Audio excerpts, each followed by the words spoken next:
Well, of course, during the festival here, the Curragh is an absolute hive of activity. But even on an ordinary day, you could get as many as perhaps 500 horses working out here. So our Helen McInerney came along to talk to some of the trainers and the jockeys.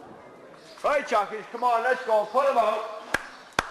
It's 7 a.m. in trainer Dermot Wells' yard on the Curragh, and apprentice jockey 23-year-old Shane Gorey is tacking up for the first ride out of the morning. My family are originally from Gorn in Kilkenny. I started out doing a lot of show jumping, pony club and things like that. From transition year in school I decided to take a year out, went to the apprentice school in Kildare where they sent me to Mr. Weld. I haven't looked back since, I'm here ever since.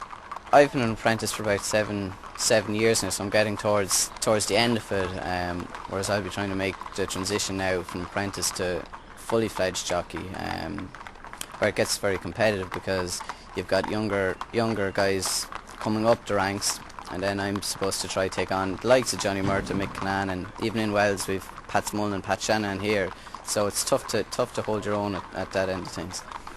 Shane has ridden 70 winners so far in his career. He spends his winters riding in Dubai, and despite the downturn is optimistic about his chosen career. From my point of view, things are still going strong enough. Granted, the prize money in Ireland has just dropped a little bit, but there's still plenty good horses, and as we've seen recently in the English Derby, the Irish trained the first 7 winners home, so I think things are still looking positive. Flat racing is known as the sport of kings, and it attracts the high rollers, explaining why it hasn't been hit as hard by the downturn as national hunt racing. I think every business, every industry is affected at the moment. And in what way would you see that effect, we'd say, here in your yard? The main effect probably is people having problems paying. People no longer want to keep horses unless they're pretty certain they're going to win. But I'm fortunate to say I have some very good owners, and my staff numbers would, if anything, would be increased. After more than 2 decades as a jockey, Wexford man Conor O Dwyer retired and took up training. He was a top national hunt jockey who won the Cheltenham Gold Cup and Champion Hurdle twice in his career. He invested heavily in a state-of-the-art training facility on the Curragh, with 12 acres and 32 stables. Then the downturn happened. We are delighted with the place. It has worked out super for us, but it's a huge investment, and it's a big repayment every month. And again, with the way the economy has gone, owners are, they are slower to pay, and understandably so. And it is a struggle. It's you're just making ends meet. Conor points out that of the 16,500 employed in the industry, many of these are in rural areas. If I haven't as many horses as I should have, farriers are down, vets are down, the whole industry has suffered really, but that's the times it is.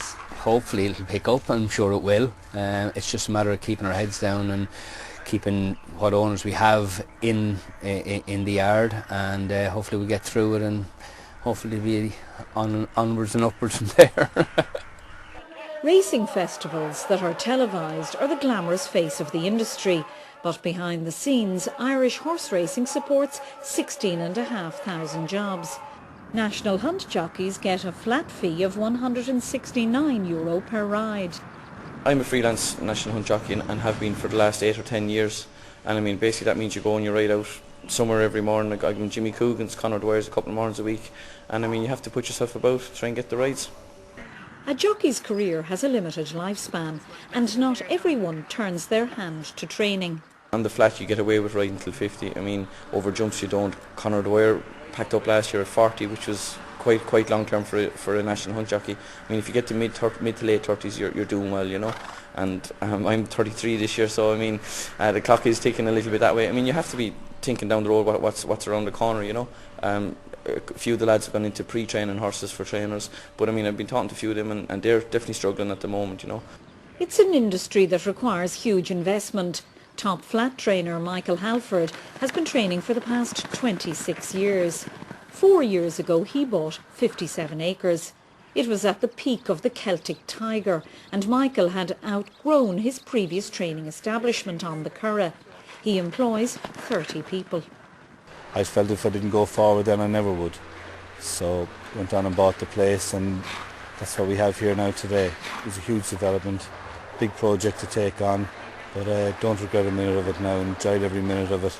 A lot of hard work involved, but the rewards are good.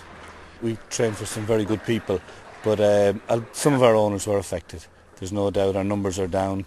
We're probably down about maybe up to 20% maybe, but that was to be expected in the times we're in. But we're still lucky. We have a lot of good support in that, but there's no doubt that the things affected us.